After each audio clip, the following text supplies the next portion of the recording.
एक मौलवी नहीं और तारिक मजहूल मरदूद एक बंदा भी गैरतमंद नहीं बैठा जेड़ा उठ के उन्हें सिर लावे इस वजह तो ये बिल्कुल इस बारे कोई माफी नहीं उस कुत्ते ने लगाम पाई जावे वो कुत्ता भी नहीं पड़ता।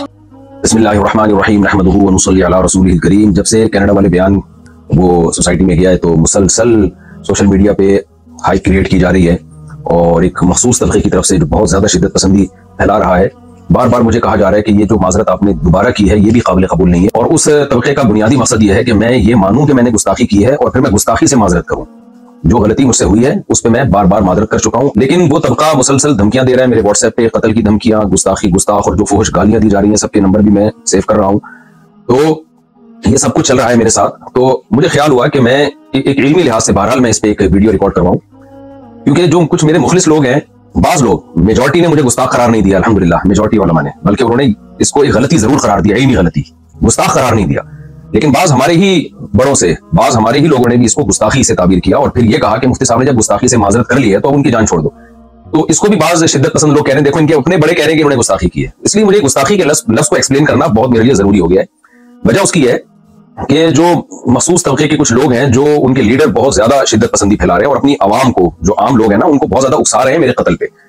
खुली वीडियो में जब इतना उकसा रहे हैं, आप ये वीडियो क्लिप देख सकते हैं।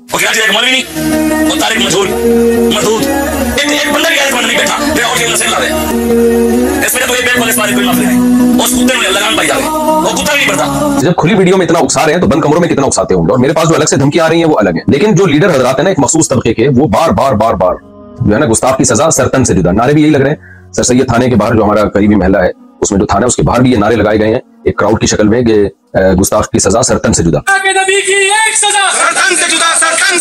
तो मैं इस गुस्ताख के लफ्ज को आज इल्मी अंदाज से एक्सप्लेन करूंगा, तहकीकी जवाब भी दूंगा, इल्जामी जवाब भी दूंगा कि अगर आप मुझ पे गुस्ताखी के फतवे लगाते हैं तो फिर आप इन लोगों पे भी गुस्ताखी के फतवे लगाएं, ताकि जो सादा लौह लोग हैं, जो वाकई नबी सल्लल्लाहु अलैहि वसल्लम से मोहब्बत करते हैं लेकिन वो गलतफहमी का शिकार हो गए, मुझसे बदगुमान हो गए कि मुफ्ती साहब ने वाकई गलत गुस्ताखी तो बहरहाल की है, बाज लोग ये कह रहे हैं। तो मैंने जो गलती की है उसे मैं रुजू कर चुका हूं, गुस्ताखी मैंने नहीं की है। तो अब मैं इस पे शुरू करता हूं। देखिए, मेरा जो बयान था मैंने उसमें ये बात कही जो कि गलत अल्फाज थे। मैंने कहा कुरान में ग्रामर के लिहाज से ये गलत है, लेकिन इसको ठीक नहीं किया गया। ये कुरान का मैं मुजज़ा बयान कर रहा था कि जो ग्रामर के लिहाज से मिस्टेक हुई वो बाकी रखी गई। लेकिन बयान के दौरान ही मुझे ख्याल हुआ कि ये लफ्ज जो ताबीर है, जो अल्फाज है, मेरे मुंह से गलत निकल गए। वजह उसकी है कि कुरान पहले है, ग्रामर के उसूल बाद में वजह किए गए हैं।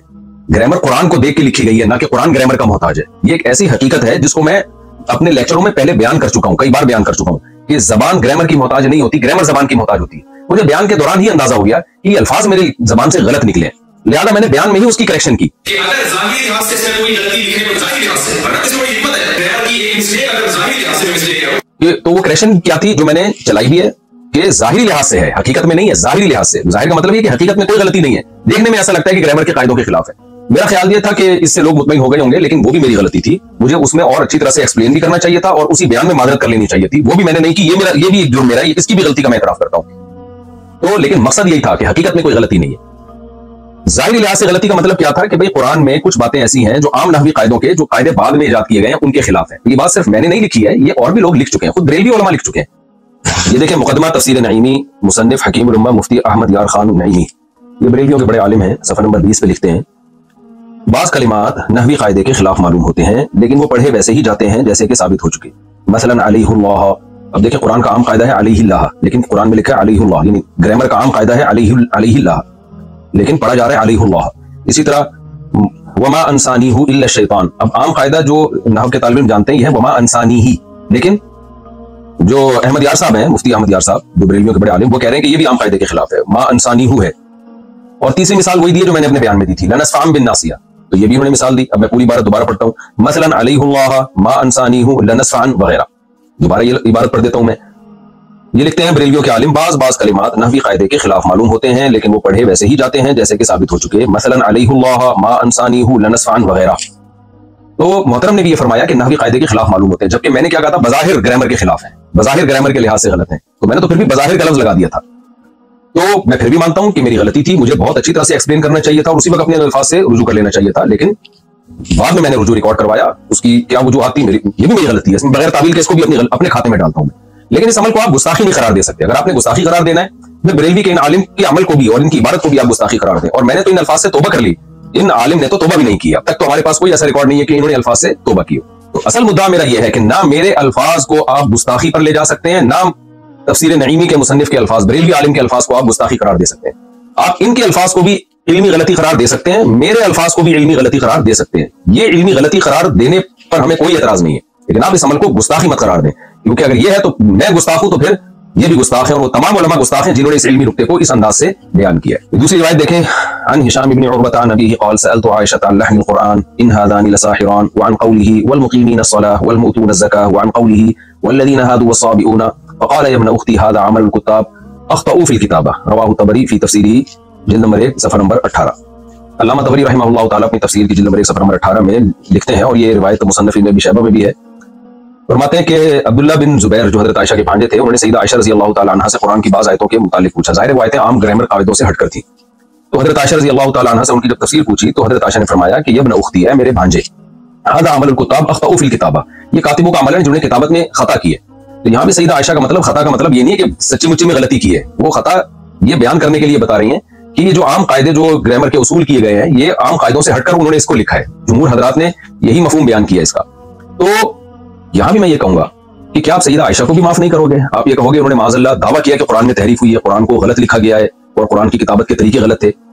یا علامہ طبری جو بڑے مفسر ہیں، جن کو دیوبندی بھی مانتے ہیں، بریلوی بھی مانتے ہیں، اہل حدیث بھی بہت بڑا مفسر مانتے ہیں، آپ ان کو گستاخ قرار دیں گے کہ انہوں نے سیدہ عائشہ کا یہ قول نقل کیا اور پھر سیدہ عائشہ کو گستاخ نہیں؟ کیونکہ آپ لوگ تو کہتے ہیں گستاخ کو گستاخ قرار نہ دینا بھی گستاخی ہے، تو کیا معاذ اللہ آپ ان سب کو گستاخ قرار دیں گے؟ ظاہر ہے آپ یہ کہیں گے کہ ایک چیز ہے جس کو یہ اپنے الفاظ میں بیان کر رہے ہیں، اور پھر میں بار بار بتاؤں یہ سب کا امت کا اتفاق ہے، میں مفسرین کے حوالے بھی دے سکتا ہوں اور میرے پرانے بیانات بھی مل جائیں گے اس پر، کہ گرامر قرآن کی محتاج ہے، قرآن گرامر کا محتاج نہیں ہے۔ اس زمانے میں عربی کے قواعد و ضوابط منضبط نہیں کیے گئے تھے، گرامر کو بعد میں وضع کیا گیا ہے، تو جو اکثر قاعدے اور کلیے جو انہوں نے وضع کیے ہیں تو قرآن کی بعض آیتیں ان اکثر قاعدوں پر منطبق نہیں ہوتی تھی، لیکن ان کی بھی بہت سے حضرات نے تعویل کی ہے، جیسے لنسخام بن ناسیہ میں عین کے بعد جو نون آ رہا ہے، تو نون میں بہت سے حضرات نے کہا ہے کہ یہ گرامر کے قاعدوں کے مطابق ہے، یہ گرامر کے قاعدے کے خلاف بھی نہیں ہے۔ مطابق اس لیے کہ یہ جو نون تاکید ہے نا، اس کو الف کے ساتھ بھی لکھا جاتا ہے، اس کی کچھ مثالیں بھی دی ہیں، تو یہ دونوں اقوال علماء میں پہلے سے چل رہے ہیں۔ کسی نے کہا کہ بعد میں جو قواعد و ضوابط وضع کیے گئے بہت ساری چیزیں اس قاعدے پہ منطبق نہیں بیٹھتی، تو کوئی بات نہیں، اس سے قرآن کا غلط ہونا ثابت نہیں ہوتا، وجہ اس کی گرامر تو بعد میں آئی ہے۔ اور بعض نے کہا نہیں بھائی، گرامر جو اس دور میں گرامر تھی، جو اصل ہے اس کے، اور اس کے شواہد بھی پیش کیے انہوں نے، دلائل بھی پیش کیے کہ اس کے مطابق یہ گرامر کے بھی عین مطابق ہے، تو یہ شروع سے اختلاف چلا آ رہا ہے اور یہ سب کی تعبیرات ہیں۔ ابھی تو میرا مدعا صرف یہ ثابت کر رہا ہے کہ اگر مجھ سے الفاظ میں غلطی ہوئی ہے اور آپ اس کو گستاخی قرار دے رہے ہیں، جبکہ میں ان الفاظ سے غلطی سے بار بار رجوع بھی کر چکا ہوں، تو کیا آپ ان بڑے بڑے حضرات کو بھی معاذ اللہ نقل کفر گستاخ قرار دیں گے؟ تو ہمیں اس طرز عمل پہ غور کر لینا چاہیے۔ اب ہم آتے ہیں دوسرے مسئلے کی طرف، لفظ امی کی طرف۔ اس پر بھی مجھ پہ بہت زیادہ گستاخیوں کے فتوے لگ رہے ہیں کہ میں نے رسول اللہ صلی اللہ علیہ وسلم کے بارے میں یہ کہا ہے کہ آپ لکھنا پڑھنا نہیں جانتے تھے، اور کہا گیا کہ یہ بھی گستاخی کی ہے۔ بعض لوگوں نے تو یہ کہہ دیا کہ میں نے نبی کو ان پڑھ کہا ہے، حالانکہ میں نے نبی صلی اللہ علیہ وسلم کی طرف ان پڑھ کے لفظ کی نسبت نہیں کی، اور میں اس لفظ نبی کی طرف ان پڑھ کے لفظ کی نسبت کو ادب کے خلاف سمجھتا ہوں۔ تو میں نے کہا کہ آپ صلی اللہ علیہ وسلم لکھنا پڑھنا نہیں جانتے تھے۔ تو بعض حضرات نے یہ کہا ہے کہ نبی صلی اللہ علیہ وسلم جو تھے کسی انسان سے آپ نے نہیں سیکھا، اللہ نے آپ کو لکھنا پڑھنا سکھایا ہے، تو اس لیے میں نے جو یہ کہا کہ آپ لکھنا پڑھنا نہیں جانتے تھے، گویا یہ میں نے معاذ اللہ نقل کفر نبی کی گستاخی کی ہے، کیونکہ اللہ نے آپ کو لکھنا پڑھنا سکھایا تھا۔